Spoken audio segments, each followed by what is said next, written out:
సడెన్‌గా health upset అంటే అయితే హెల్త్ మంచి హెల్త్ అండి. కోవిడ్ వల్ల వ్యాక్సిన్స్ 3, 4, 5 ఏసేస్తే బాడీలో ఏమి ఇమ్యూనిటీ ఉంటది చెప్పండి. అవునండి. మనం ఉన్న ఇమ్యూనిటీని వాడతాం మనం. ఎందుకని బయట నుంచి ఏసేవన్నీ మొత్తం మన ఇమ్యూనిటీని లాగేస్తే ఏదైనా ప్రాబ్లమ్ వస్తే తట్టుకోగలగాలి కదా! ఆయనకి మామూలుగా అదే న్యూమోనియాలా వచ్చింది. దానికి చాలా యాంటీబయాటిక్స్ అవి ఎక్కువ డోస్ ఇవ్వటం. ఇవ్వాలి తప్పదు కదా! డాక్టర్స్ తప్పని కూడా నేను అనను. అవునండి. కానీ బాడీలో ఇమ్యూనిటీ ఉండాలి కదండీ! వ్యాక్సిన్స్ వచ్చి చాలా మందికి ప్రాబ్లమ్ అయింది. అవును. చాలా మంది పోస్ట్ కరోనా ఇబ్బంది పడ్డారు. కాకపోతే ఆయన అసల రాయి ఆయన. హ్మ్. ఓహ్! దేన్నైనా సరే ఈజీగా తట్టుకోగలుగుతారు. మీకు ఏదైనా ప్రాబ్లమ్ వచ్చి కృష్ణరాజు గారు వస్తే మీ భయాన్ని ఒక చిటికలో తీసేసేవారు ఆయన. ఇప్పుడు మీరు ఆ మైండ్ అంతా ఫ్రెష్‌గా ఉంటుంది కదా! ఫ్రెష్‌గా అయిపోయి నాకేం కాదు అని అలా ఎంతో మందికి ధైర్యాన్ని ఇచ్చి బతికించారు ఆయన. ధైర్యం చెప్పి కొంతమందికి. ఆయన బావమరిది అవుతారు. ఆయనకేదో ఎలర్జీ వచ్చి అది తగ్గదనమాట. విపరీతమైన దురద అవన్నీ భరించలేకపోతున్నాను. నేనేదో అయిపోవాలి అంటే ఆయనకి ఎంతో సునాయాసంగా కొన్ని చిట్కాలు చెప్పి నువ్వు ఆ యోగా చెయ్యు, ప్రాణాయామం చెయ్యు, ఇలా చెయ్యి అని చెప్తే ఈ రోజుకి ఆయన నేను నాన్నబాయి వల్లే బతికాను అని చెప్పుకుంటూ ఉంటారు గర్వంగా. ఆయన చెప్పే ధైర్యం వల్ల గైడెన్స్. బ్రహ్మాండంగా అన్నీ తగ్గిపోయి కూడా నార్మల్ అయిపోయాను నేను అని. హ్మ్. ఇట్లాంటి వ్యక్తి ఆయన ఎన్నో వేల మందిని బతికించారు. అవునండి. ఎంత గొప్ప వ్యక్తి అంటే ఆయన గురించి ఒకసారి మేము ఎక్కడికో వెళ్తుంటే అప్పుడు ఎక్కువ ట్రైన్‌లో వెళ్ళేవాళ్ళం. వెస్ట్ గోదావరి అంటే ట్రైనే అవునండి. కదా! అవును. ఆవిడ పరిగెట్టుకొచ్చేసింది నా దగ్గరికి. ఏంటమ్మా అంటే, కృష్ణరాజు గారు మా ఆయన్ని బతికించారమ్మా మహానుభావుడు. ఏంటి అంటే, ఎప్పుడు ట్రైన్ ఎక్కితే వెనకాతల ఒక 10 క్యారేజీలు ఉండాలి. ఆయన ఒక్కరికే కాదు. ట్రైన్ అంతా ఎవరికైనా ఫుడ్ లేదంటే క్యారేజీలు వెళ్తా ఉంటాయన్నమాట. ఆవిడకి ఆళ్ళ ఆయనకి ఎక్కడో హాస్పిటల్‌లో ఉన్నారంట ఆళ్ళు. ఆయనకి సడెన్‌గా షుగర్ తగ్గిపోయిందంట. అప్పుడు ఫుడ్ అది ఉండేది కాదు కదండీ అందులో. అవును. అందులో ఒకాయన అన్నారంటే, కృష్ణరాజు గారు ఎక్కారు పలానా ప్లేట్‌లో. ఆయన దగ్గర డెఫినిట్‌గా ఫుడ్ అయితే ఉంటదంటే, ఆవిడ మొత్తం ఎత్తుకొని పరిగెట్టుకుంటూ వచ్చుకుంటూ క్యారేజీలతో ఆయన ఒక క్యారేజీ ఇస్తే పట్టుకెళ్ళి ఆ ఫుడ్ పెడితే ఇంకా షుగర్ నార్మల్‌గా అయిందమ్మా. అలాగా ఆయనేమో నా భర్తను బతికించారు అని ఆవిడ ఆ రోజు చెప్తా ఉంటే, అలా ఎంతమందో ఉన్నారమ్మా నీతో పాటు అన్నాను. కరెక్ట్. అలా ప్రతి ఒక్కరికి అనమాట.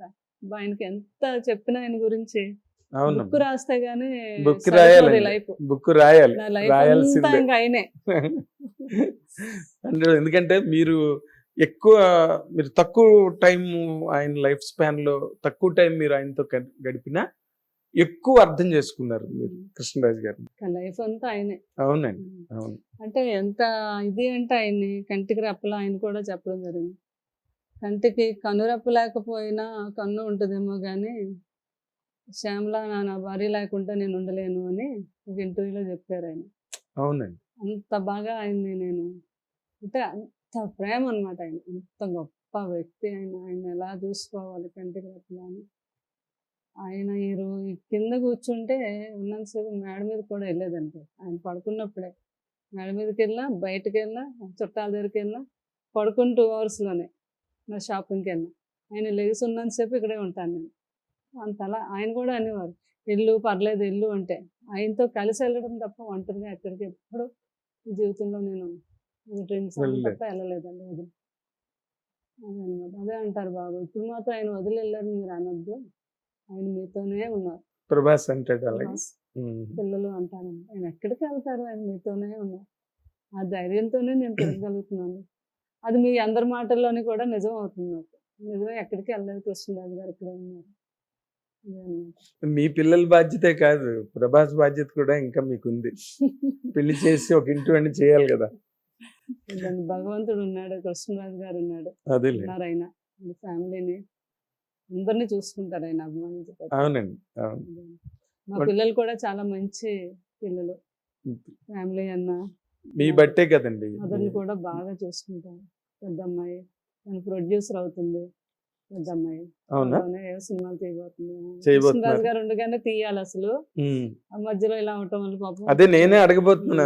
పిల్లలు మరేంటి సినిమా రంగంలోకి వచ్చేవాళ్ళు ఎవరున్నారు? పెద్దమ్మాయి లండన్‌లో చదివింది. తర్వాత అమెరికాలో చదివింది. హ్మ్. తర్వాత దానికి ప్రొడక్షన్ మీద బాగా ఇంట్రెస్ట్. ఆటోమేటిక్‌గా అలా వస్తదేమో కృష్ణరాజు గారు. మనదుంది కదండీ గోపీకృష్ణ గోపికృష్ణ ఉందిగా. పాప స్టార్ట్ చేస్తదండి. హుహు. కొద్ది రోజుల్లో. ఇప్పుడిప్పుడే ఆ పిల్లలు తేరుకొని బయటకొచ్చారు. అవును. రెండో అమ్మాయి ఆర్కిటెక్చర్, తన చాలా అద్భుతమైన ఆర్ట్. Art direction. రెండో అమ్మాయి ఆర్ట్ డైరెక్షన్. మా అమ్మాయి కలికికి చేస్తుందండి. మ్మ్హ్మ్. ఆ కారు డిజైనింగ్ నిన్న జరిగింది అంత దాంట్లో చాలా ఇన్వాల్వ్మెంట్ చాలా ఎక్కువ. అవును. ఆ అమ్మాయి కాకపోతే వీళ్ళు తెలుసు కదా బాబులాగే వీళ్ళు ఎక్కువ తెర వెనకే కానీ తెర ముందు calm ఇష్టం going. ఉండదు. చాలా పిల్లలు చాలా తర్వాత చాలా మంచి యాటిట్యూడ్, హెల్పింగ్ నేచర్, కృష్ణరాజు గారి లాగే అంతా రెబల్స్ లా ఉంటారు. మళ్ళీ అందరిని ఎంతో ప్రేమతో చూస్తారు. ఒక మగ పిల్లల్లాగే పిల్లలు ఎలా ఉండాలి వాళ్ళ జీవితంలో, ఎంత రెస్పెక్ట్గా ఉండాలి, ఎంత హెల్ప్గా ఉండాలి, వాళ్ళ సెల్ఫ్ డిఫెన్స్ ఎలాగా అన్ని నేర్పారు పిల్లలకు బాగా. ఆ విధంగా పిల్లలు కూడా తయారయ్యారు. అలాగే మా రెండో అమ్మాయి ఎక్సలెంట్ అంటే ఇంకా అసలు తనకి చెప్పలేము అనమాట. మ్మ్. రాజుగారికి అంటే ప్రభాస్ గారికి అంటే అందరికీ తన వర్క్ అవన్నీ చూస్తే విపరీతంగా అభిమానిస్తారు ఆ రెండో అమ్మాయి. అంత బాగా చేస్తారు. ఆ అమ్మాయి ఇంత మంచి బాబు మూవీ చేయటం అనేది కూడా ఒక గర్వకారణం. తన పేరు సాయి ప్రకీర్తి. సాయి ప్రకీర్తి. ఓకే. కలికి చేసింది ఆ అమ్మాయి బాగా ఇంటర్న్షిప్ లాగా. వాళ్ళు ఇంటర్న్షిప్ దత్ గారు ఫోన్ చేసిన ప్రతిసారి చెప్తారు, అయ్యి బాబోయ్ ఈ రెండో అమ్మాయి ఇంత గొప్ప అమ్మాయిని ఇంకెప్పుడు అట్లా చూడం మనం, ఇంత హార్డ్ వర్క్, ఇంత గొప్ప మెంటాలిటీ అని ఫోన్లో నాకు చెబుతుంటే నాకు కూడా ఆనందంగా గర్వంగా కదా ఉంటుంది. మరి. కదా మరి ఏముంది ఇప్పుడు ఆ ప్రొడక్షన్ లోకి వస్తే గోపీకృష్ణ పెద్ద పాప comments, రెండో ఆ, పాప అంతా వస్తే కలిసి ప్రభాస్ కూడా డేట్లు ఉన్నారు. ఇచ్చాడంటే మళ్ళీ అవును. ఫైల్లోకి వచ్చేస్తుంది గోపీకృష్ణ మూడో boys. అమ్మాయి సైకాలజీ అంటే ఇంట్రెస్ట్. ఓకే. అమ్మాయి ఇక్కడ చేసి అమెరికాలో ఇప్పుడు మాస్టర్ చేస్తుంది. ఓకే. బాగుంది, చదువుకున్నారండి, ఇంకా సినిమా రంగం ఉంది, వాళ్ళకి ఇంట్రెస్ట్ ఉంది. వెనకాతల ప్రభాస్ లాంటి పెద్ద హీరో, అసలు ప్రపంచంలోనే పెద్ద హీరో. చెల్లెళ్ళు అంటే చాలా ప్రేమ ఆయనకి, అవునా? చాలా బాగా చూస్తారు. ఓ, ఇక్కడికి వచ్చినప్పుడు వస్తుంటారండి? మన ఇంటికి అసలు వాళ్ళ పెదనాన్నగారు ఉంటే ఇంకా ఎవ్రీ వీక్ వచ్చేవలసిందే. ఒక ఫోన్ చేసి బాబు ఎక్కడున్నా నిన్ను చూడాలని ఉందంటే వచ్చేసేవారు. అయ్యి బాబు కృష్ణరాజు గారు అంటే ఇంకా అసలు పంచ ప్రాణాలు ఆయనకి. పెదనాన్నగారు అంటే బాహుబలి లాంటి కొడుకు కృష్ణరాజు గారికి తప్ప ఎవరికి ఉంటారు? ప్రపంచ దేశాలను వేయలేరు.